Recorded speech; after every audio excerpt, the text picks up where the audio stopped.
kwanza nimshukuru sana Mheshimiwa Mbunge na ofisi ya Mheshimiwa Mbunge.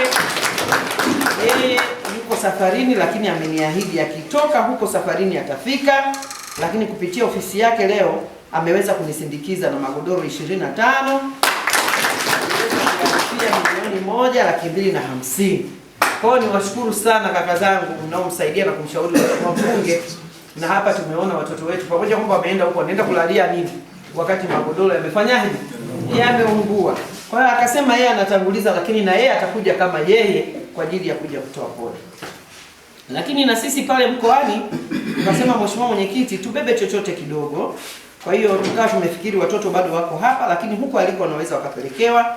Tuliweza kununua pia magodoro 10 kuongeza yale ya Mheshimiwa Mbunge, lakini tukasema tuje na mchele kilo 200, tukasema tuje na sukari kilo 100, tukasema tuje na mafuta lita 40, lakini tukasema tulete mashuka kwa ajili ya watoto na tulete sabuni.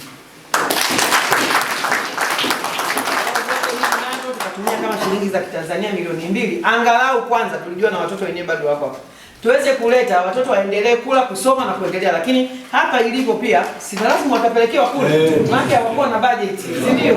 Kwa hiyo watapelekewa kule, lakini kubwa nikuja kutoa pole. Lakini baada ya kutoa pole sasa kuona ni namna gani tunarejesha yale majengo. Kwa hiyo niwashukuru sana. Mimi salamu zangu zilikuwa Mheshimiwa Mwenyekiti ni hizo, lakini mwishoni hapa ukatoa ushauri.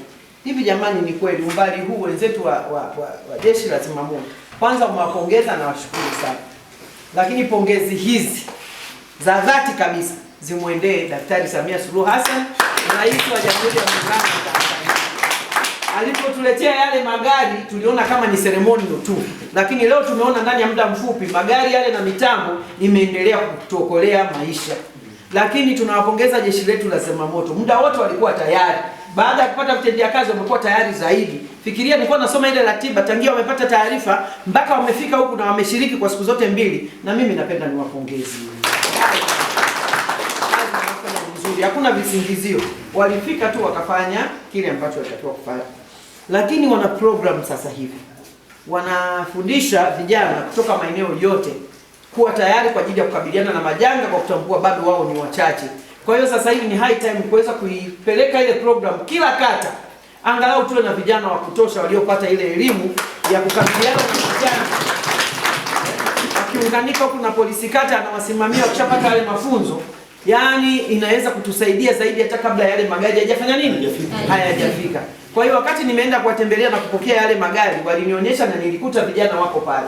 Sasa tutashirikiana na halmashauri zetu kuhakikisha kila halmashauri itoe vijana kwenye kata ili waweze kupata yale mafunzo, wawe tayari kukabiliana na majanga ambayo yametukabili.